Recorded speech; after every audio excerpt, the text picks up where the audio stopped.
Bonjour, bienvenue à Inspiration. Eh bien, comment vous trouvez ces petites capsules? J'espère que vous aimez parce que j'ai vraiment l'intention de continuer comme ça, mai, juin, les faire toutes différentes à chaque semaine. Puis c'est pour ça qu'on a appelé cela des paroles inspirées parce que je commence avec une inspiration et on s'en va aussi dans la parole de Dieu pour approfondir ce qui est dit. Amen. Alors, j'espère que vous aimez mon initiative. Amen. Dans notre troisième capsule, voici l'inspiration. Dieu allume le feu, mais c'est à nous à le garder, à le maintenir allumé. Okay? Dieu allume le feu en nous, mais c'est à nous à le maintenir allumé. Vous savez, la parole de Dieu, lorsqu'elle nous parle justement de Dieu, elle parle souvent aussi de feu. Et les exemples, c'est que, exemple, dans Exode 3, verset 2, lorsque Dieu a parlé à Moïse sur la montagne, il lui a parlé au travers d'un buisson en feu. Après ça, dans Exode 19, 18, ça dit que l'Éternel lui est descendu sur la montagne et il y avait un feu et il parla à Moïse. Même chose dans Deutéronome 4, 36. J'ai juste pris quelques écritures ici et là. Là, sur la montagne de Dieu, fit voir son grand feu et il entendit les paroles. Dans 1 Roi 18, verset 38, là, c'est Élie qui avait mis le peuple qui boitait des deux côtés au défi. Et Dieu a répondu par le feu. Élie avait fait mettre de l'eau sur l'autel, il avait fait faire une tranchée, mis de l'eau, puis il a dit, Seigneur, réponds par le feu. Et Dieu avait répondu par le feu. Même Dieu dit dans Jérémie 23, 29, « Ma parole n'est-elle pas un feu, dit l'Éternel, et comme un marteau qui brise le roc. » Et même Jésus, quand il a ressuscité, quand il est ressuscité, avait marché sur le chemin avec deux disciples. Ils ne s'étaient pas aperçus que c'était Jésus, mais lorsqu'ils ont su que c'était Jésus, ils ont dit, « Notre cœur ne brûlait-il pas à l'intérieur de nous lorsqu'il nous parlait? » Voyez-vous, vraiment, la parole n'est-elle pas comme un feu? Et lorsque Jean vit venir Jésus pour être baptisé, dans Matthieu 3, verset 11, il dit, « Moi, je vous baptise d'eau pour vous amener à la repentance. Mais celui qui vient après moi est plus puissant que moi. Je ne suis pas digne de porter ses souliers. Lui, il vous baptisera du Saint-Esprit et du feu. » Alors ici, on parle de deux baptêmes. Le baptême de la repentance que Jésus avait fait comme les autres. Amen. Et puis, comme nous, lorsqu'on rentre dans la famille de Dieu, on est baptisé dans la famille de Dieu, on se repent de nos péchés, on s'aperçoit qu'on a besoin de Dieu pour justement nous faire laver par l'eau de la parole et toutes ces choses-là. Et il y a aussi le baptême du Saint-Esprit et de feu. Puis je veux vraiment démontrer que le feu détermine vraiment la puissance, le désir, amen. Quand tu es en feu, amen. Le Saint-Esprit, voyez-vous, lui, c'est la troisième personne de la Trinité. Il nous guide, il nous conduit, il nous enseigne, il nous console, il nous avertit, il nous aide à nous édifier sur notre sainte foi et il vient au secours de nos faiblesses puis il prie au travers de nous et rend témoignage à notre esprit de qui nous sommes. Le Saint-Esprit, lui, il travaille puis il convainc le monde avec toutes les choses que Jésus a accomplies à la croix. Mais le feu, quand il nous baptise du Saint-Esprit et de feu, le feu, c'est la flamme qui doit briller en nous maintenant. C'est vraiment le zèle qu'on doit avoir. Lorsqu'on parle de feu, on parle du zèle. On parle du désir de connaître Dieu, puis de vouloir que le monde connaisse Dieu. Tu es enflammé, amen. C'est de vouloir plus de Dieu. C'est quelque chose qui brûle en nous. Des fois, les gens, ils vont dire, « Ah, cette personne-là est en feu. » En réalité, ce qu'ils vont dire, c'est, elle bouille, elle veut, elle croit ce qu'elle dit, elle a un désir en elle, elle veut rejoindre le monde, elle veut prier, elle veut tout faire, elle veut changer les choses, et il appelle ça être en feu. Mais vraiment, quand il nous baptise du Saint-Esprit et de feu, c'est le Saint-Esprit, la puissance qui nous rend capables d'être conduits, de connaître les choses. Le Saint-Esprit nous annonce les choses à venir. Il nous annonce les choses que Dieu nous a données par sa grâce. Il travaille avec nous, il nous conduit, il nous guide. Mais le feu, c'est le zèle que nous devons avoir. Amen. Dieu veut mettre son esprit en nous, mais il veut mettre aussi son feu. Et c'est ce que Jean-Baptiste disait, c'est lui, il vous baptise du Saint-Esprit et de feu, ça le prend le feu. Vraiment, dans Philippiens 2, versets 13 à 15, ça dit « Car c'est Dieu qui produit en nous le vouloir et le faire selon son bon plaisir. Faites toutes choses sans murmure ni hésitation, afin que vous soyez irréprochables et purs, des enfants de Dieu irréprochables au milieu d'une génération perverse et corrompue, parmi lequel vous brillez comme des flambeaux dans le monde, portant la parole de vie. » On doit briller, on doit être en feu, on doit être en une lumière. Le feu, ça fait de la lumière. On doit briller parmi cette génération perverse et corrompue. Dieu a mis le feu pour que l'on brille dans ce monde. Amen. Dieu y a allumé un feu en nous et on doit le maintenir. Et c'est ce que l'apôtre Paul dit à Timothée. Et dans 2 Timothée 1, versets 3 à 6, je vais le lire. L'apôtre Paul dit, « Je rends grâce à Dieu que mes ancêtres ont servi et que je sers avec une conscience pure. De ce que nuit et jour, je me souviens continuellement de toi dans mes prières, me rappelant tes larmes et désirant te voir afin d'être rempli de joie, gardant le souvenir de la foi sincère qui est en toi, qui habita d'abord dans ton aïeule Loïs, sa grand-mère, et de ta mère Eunice, et qui, j'en suis persuadée, aussi habite en toi. » Voyez-vous, la grand-mère, c'était une femme de foi, puis elle a passé sa foi puis à la mère au fils.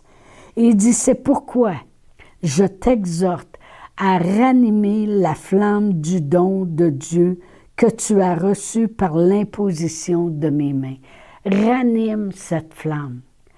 Si l'apôtre Paul exhorte Timothée à ranimer la flamme en nous, en lui, ça veut dire que cette flamme-là peut avoir tendance à vouloir s'éteindre. Moi, je sais, quand on fait un foyer au sous-sol, on faisait un foyer de bois dans le temps. Maintenant, on a un foyer au gaz, mais dans le temps, mon mari allait des fois brasser les tisons, puis il rajoutait une bûche. Il ranimait cette flamme-là. C'est ce que l'apôtre Paul dit. Il dit, ranime la flamme du don que tu as reçu. Si il dit de la ranimer, c'est parce qu'elle peut avoir tendance à s'éteindre. Et des fois, ce n'est pas toujours voulu. On ne dit pas, ben là, je vais éteindre la flamme, là, je suis trop en flamme, je vais l'éteindre. Non, non, non. Des fois, là, c'est les circonstances qui s'élèvent.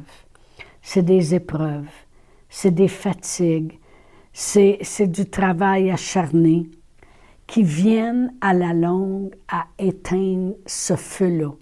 Moi, je me souviens, lorsqu'on était à l'école biblique aux États-Unis, à Rema, et puis pendant 2 ans, on avait 15 cours par semaine, du lundi au vendredi, 3 le matin, à chaque matin, 3 cours. On allait à l'école de guérison dans l'après-midi, on allait le mercredi soir à l'église, le dimanche matin, le dimanche soir, ça faisait 15, 20, 23 enseignements par semaine. On était dans l'église, jour et nuit quasiment. Et puis, on était en feu, c'est sûr et certain. Puis là, il nous disait, maintenant, vous voulez vous en aller dans le ministère quand on a gradué. Et on dit, vous allez vous apercevoir que dans le ministère, c'est le contraire. Vous donnez, vous donnez, vous donnez continuellement. Et on dit, on vous suggère de ranimer la flamme. Autrement dit, on vous suggère que vous devriez prendre au moins 2 fois par année, 1 semaine, juste pour aller dans des séminaires d'hommes de Dieu qui prêchent, là, pour entendre la parole pendant 1 semaine, puis ranimer en nous.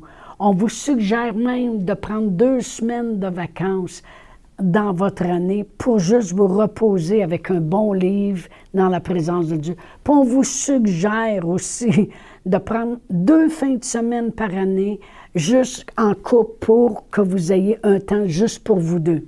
Je peux vous dire une chose. Dans les 34 ans de ministère, on n'a jamais fait 2 semaines ici, 2 semaines là, puis 2 fins de semaine. Mais je peux vous dire une chose. On en a bûché une claque aussi. Parce que on n'allait jamais se ressourcer. Et je regardais des fois, justement, Brian et Annie qui travaillaient avec nous. Jamais dans le 21 ans, on les a vus prendre une vacance juste pour les deux. On les a vus aller dans des séminaires pendant 1 semaine de temps. Ah, ils sont déjà allés 1, 2, 3 jours. Mais 1 semaine de temps, puis être animés, puis revenir. Non, mais c'est important. Puis je comprends maintenant pourquoi ils nous disaient ça. Ranimer. Ranime, parce que les circonstances, la fatigue, le travail, les événements, les choses qui se passent occasionnent que la flamme s'éteint. La flamme, c'est le zèle, l'ardeur, le désir. Il s'éteint à la longue parce que ça devient un travail, un travail, un travail. Amen. Alors l'apôtre Paul, il a dit à Timothée, ranime la flamme. Ranime la flamme du don que tu as reçu par l'imposition de mes mains. C'est l'apôtre Paul qui avait mis ses mains sur lui. Amen. Alors, sans s'en rendre compte, bien des fois, on laisse la flamme s'éteindre. On a un travail à faire pour le maintenir allumé. Chacun de nous. Parce qu'on a tous, si on a été baptisés du Saint-Esprit, on a été aussi baptisés du feu. Ça vient ensemble. Le Saint-Esprit est de feu. Amen. Et au chapitre 2 de 2 Timothée, verset 1, il dit vraiment comment ranimer la flamme à Timothée. Il dit « Fortifie-toi dans la grâce qui est en Jésus-Christ. » Amen. N'oublions pas que Dieu y met le feu, mais il nous donne aussi sa grâce pour être capable. Ça, c'est une chose, par contre, que Pasteur Réal et moi, on s'est acharnés de faire, c'est tirer sur la grâce de Dieu. Dire, Seigneur, parce que la grâce de Dieu, c'est l'habilité de Dieu en moi pour faire ce que je ne serais pas capable de faire par moi-même. Parce que si on ne serait pas habitué à tirer sur la grâce de Dieu, on aurait abandonné, la flamme se serait éteinte il y a très longtemps. Mais on disait, Seigneur, quand on chantait des fois, ce n'est ni par ma force, ni par ma puissance, mais c'est par ton esprit, Seigneur. Et on disait, Seigneur, ta grâce, on prend ta grâce, Seigneur, que ta grâce toute puissante nous amène à être capables. Rends-nous capables, Seigneur, par ta grâce. Dieu l'avait dit à un moment donné à l'apôtre Paul, ma grâce te suffit. Les circonstances, les gens qui veulent te lapider, qui te courent après, qui te jettent en prison, qui te fouettent, qui ne reçoivent pas la parole, ça vient voler la flamme puis l'ardeur en toi. Mais ma grâce est là. Prends ma grâce. Amen. Alors l'apôtre Paul le dit à Timothée, fortifie-toi dans la grâce qui est en notre Seigneur Jésus-Christ. Amen. La parole de Dieu nous dit de ne pas se priver de la grâce. Dans Hébreux 12, je vais tourner Hébreux 12 et puis je vais lire le verset 15 à 16. La parole de Dieu dit ceci. Veillez à ce que personne ne se prive de la grâce de Dieu. Parce que si on s'en prive, voici ce qui arrive. À ce qu'aucune racine d'amertume poussant des rejetons ne produise du trouble et que plusieurs en soient infectés. À ce qu'il n'y ait ni débauché ni profane comme Ésaü, qui pour un mets vendit son droit d'aînesse. Qu'est-ce qu'il veut dire par là? C'est que à cause des événements, à cause de la fatigue, Ésaü, il était fatigué, il avait été à la chasse, il est revenu, et puis au lieu de dire non, je suis capable, je vais continuer, il a vendu son droit d'aînesse pour un bol de soupe. C'est qu'à un moment donné, t'abandonnes les choses que Dieu te demande de faire parce que tu es fatigué, tu es rendu au bout, il y a trop de circonstances et tu ranimes jamais cette flamme-là par la grâce de Dieu. C'est pour ça qu'il commence en disant « Ne vous privez pas de la grâce de Dieu. » Parce que si vous vous en privez, il y a de l'amertume qui va commencer. Vous allez dire, on sait bien, on travaille comme des fous, on n'a jamais le temps de se reposer, on fait toutes sortes d'affaires pour les gens ne sont pas encore contents, les gens ils chiolent encore. Je le sais, je suis dans le ministère depuis 34 ans, on pourrait les vivre, ces choses-là. On pourrait être, en se privant de la grâce de Dieu, on pourrait bâtir de l'amertume. Comment ça se fait qu'on investit dans les gens, puis ils nous lâchent tout d'un coup, ils parlent contre nous autres, on n'a pourtant rien fait de mal. Comment ça se fait? On regarderait ces choses-là et on laisserait l'amertume et la flamme s'éteindrait. Mais la parole de Dieu dit, privez-vous pas de la grâce de Dieu. La grâce de Dieu est ce qui nous aide à garder cette flamme. Parce que les gens nous disent souvent, ils nous demandent, ils me demandent à moi des fois, comment vous faites à l'âge que vous êtes rendu, des choses que vous avez passées au travers, vous continuez pareil, des fois on leur remarque, vous avez de la douleur dans votre corps, vous continuez à sourire pareil. Puis je leur dis toujours, c'est la grâce de Dieu. C'est la grâce de Dieu parce que je sais que si la grâce de Dieu ne serait pas là, je ne serais pas là moi non plus, avec l'ardeur, le zèle que je devrais avoir avec la flamme. Amen. Prendre la grâce de Dieu pour garder le feu allumé, c'est mettre les efforts. Les efforts vont se faire facilement après ça. Dans 1 Corinthiens 15, 10, ça dit, l'apôtre Paul qui dit, « Par la grâce de Dieu, je suis ce que je suis, et sa grâce envers moi n'a pas été vaine. Loin de là. J'ai travaillé plus que tous, non pas moi toutefois, mais la grâce de Dieu qui est avec moi. » Et il se rend compte qu'il travaille plus que les autres, mais il dit dans le fond, c'est pas moi, c'est la grâce de Dieu qui est avec moi. Alors il savait s'appuyer et garder le même zèle. Puis l'apôtre Paul, il le dit, j'ai conservé jusqu'à la fin, j'ai fini ma course, je l'ai fini avec joie. Ça veut dire qu'il a toujours gardé le même zèle. Amen. L'apôtre Paul savait comment garder la flamme, le feu allumé. Amen, peu importe. Alors Dieu allume le feu et c'est à nous à le garder allumé. Amen. Je vous dis à la semaine prochaine. Au revoir. Chantal Paulus est avec vous tous les jours du lundi au vendredi sur Facebook et YouTube. Vous pouvez écrire à Chantal en privé sur Messenger. Si vous avez manqué une capsule, retrouvez-la sur la section vidéo de Facebook ou sur YouTube si vous désirez faire un don par Interac. Voici l'adresse courriel capsule.inspiration au pluriel @gmail.com. Le mot de passe est inspiration au pluriel. Vous pouvez aussi faire un don par www.eslr.org/DONS. Veuillez indiquer en mémo Capsule Inspiration.